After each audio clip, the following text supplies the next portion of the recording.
Class 11-এর বাচ্চারা, আজ তোমাদের জন্য নিয়ে এসেছি আমি এক দমদার ভিডিও। মুনমুনের ক্লাসরুমে আজকে আমরা করব সেট 3-র পার্ট 1 এবং প্রতিটা প্রশ্ন কীভাবে করা হচ্ছে সেটার সঠিক ব্যাখ্যা দেওয়ার চেষ্টা করব, যাতে প্রশ্ন উত্তরগুলো করতে তোমাদের কোনো সমস্যা না হয়। তো চলো শুরু করে আজকের ভিডিও। প্রশ্ন বিচিত্রার সমাধানের সেট 3-র পার্ট 1। এনআই এর পারমাণবিক সংখ্যা 28, এর অযুগ্ম ইলেকট্রন সংখ্যা হলো কটা? এর অযুগ্ম ইলেকট্রন সংখ্যা হবে দুটো। কি করে না, ইলেকট্রন বিন্যাস করে দিয়েছি। দেখো এখানে 3d8 আছে, 3d এর ইলেকট্রন বিন্যাসটা করলে দেখা যাচ্ছে দুটো অযুগ্ম ইলেকট্রন। পরে একটি যৌগের স্থূল সংকেত CH2O, আণবিক ভর 180, যেগুলি আণবিক সংকেত কত হবে?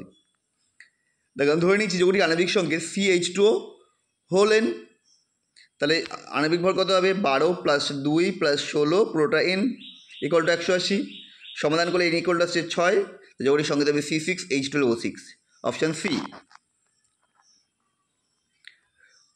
কয়েকটা কোয়ান্টাম সেট দিয়ে দিয়েছে, বলছে কোন কোয়ান্টাম সেটগুলি সম্ভব নয়। দেখো এখানে যেগুলো রয়েছে তাদের মধ্যে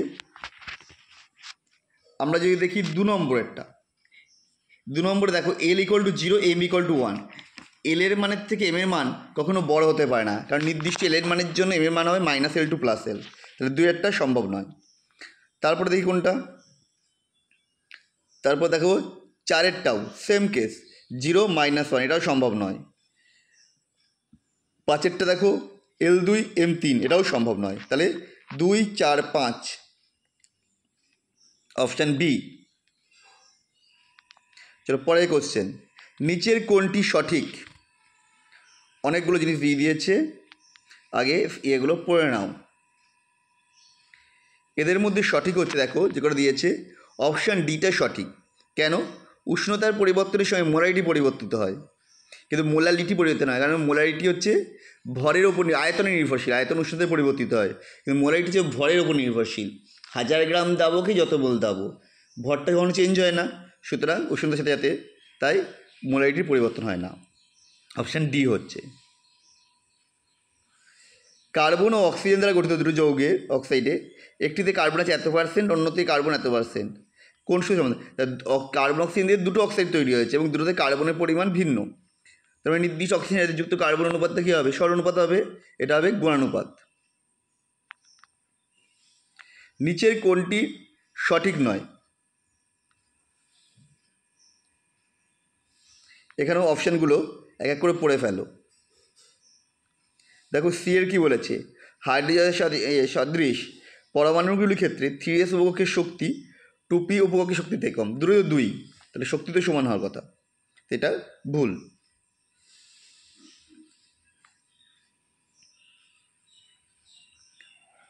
আর হাইড্রোজেনের ক্ষেত্রে 2p হবেও না। দ্বিতীয় পর্যায়ের মৌলসমূহের প্রথম আয়নন বিভবটির ক্রম হলো, এখানে দেখো কোন অপশানটা হবে? এখানে হবে লিথিয়াম সবথেকে কম, তারপর বেরিলিয়াম, তারপর বি, তারপর কার্বন, অক্সিজেন, নাইট্রোজেন, ফ্লোরিন, নিয়ন। অর্থাৎ এটা যাবে হচ্ছে বাম থেকে ডানে ক্রমশ বাড়ে, কিন্তু ব্যতিক্রম হচ্ছে বেরিলিয়ামের সাথে বোরনের, আর এদিকে ব্যতিক্রম হচ্ছে নাইট্রোজেনের সাথে অক্সিজেনের, কারণ বেরিলিয়ামের ক্ষেত্রে 2s সম্পূর্ণ ভর্তি অবস্থায় থাকে, আর নাইট্রোজেনের ক্ষেত্রে পি কক্ষকটা সঠিক অর্ধপূর্ণ অবস্থায় থাকে, সেই জন্য এই দুটোর বেশি হয়ে যায়, পরিবর্তন হয়, মানে কমে যায় আয়নের মানটা। অক্সিজেনের তুলনায় নাইট্রোজেনের বেশি হচ্ছে, আবার এদিকে বেরিলিয়ামেরটা বোরনের তুলনায় বেশি হচ্ছে। তো এটা দিয়ে হয়ে গেল অপশান হচ্ছে ডি, এটা লক্ষ্য রাখবে ব্যতিক্রমগুলো। পরটা দেখো 3 গ্রাম/সেমি কিউব ঘনত্ব বিশিষ্ট একটি মৌলের দেহকেন্দ্রিক ঘনকাকার কেলাস গঠন করে, মৌলটি আণবিক ভর কত হবে? আমরা জানি ρ = Zm/na³ বা m = ρna³ z, ভ্যালুগুলো সব পুট করে দিলাম, করলে এটা আসছে 24.3, দ্যাট মিনস অপশান বি। হাইড্রোজেনের পঞ্চম শক্তিস্তর অর্থাৎ N1 শক্তিস্তর থেকে একটি ইলেকট্রনের স্থানান্তরের সময় গঠিত বর্ণালীর রেখার সংখ্যা হবে। আচ্ছা, এটা করা হয়নি, এটা রেখার সংখ্যাটা তোমরা করবে n*n+1/2 দিয়ে করতে হবে।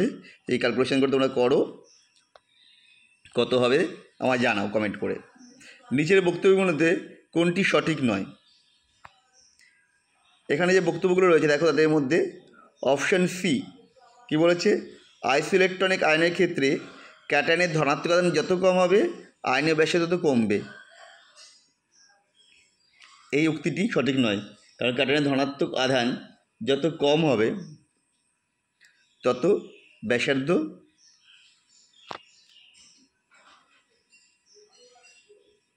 কম হবে। পজিশনে কী বলেছিল, আইসোইলেকট্রনিক ক্ষেত্রে ইলেকট্রন সংখ্যা যদি সমান তাহলে তাদের বাড়লে বাড়ে ব্যাসার্ধ তত কম হবে। এই উক্তিটা নয়, আয়নীয় ব্যাসার্ধ তত কমবে হবে।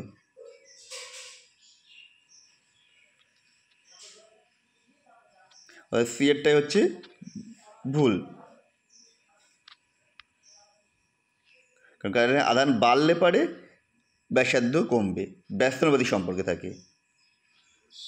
এখানে বলছি আধান যত কম ব্যাসার্ধ তত বেশি। সন্ধিগত মৌলের ইলেকট্রন বিন্যাস। সন্ধিগত মৌলের ইলেকট্রন বিন্যাস কী হবে, ডি 1 থেকে 10 থাকবেই, কিন্তু তার আগে থাকবে এস, এসি হচ্ছে 1/2, মানে option C NS 1 to 2 n-1 D 1 থেকে 10, ডি নয় সি, বলেছি সি, মুখে বলেছি ডি। আচ্ছা, পিককে কৌণিক ভরবেগ এটা হয়ে যাবে অপশান সি h/√2π। কী করে হচ্ছে না, ফর্মুলা হচ্ছে n*n*n+1 h/2π।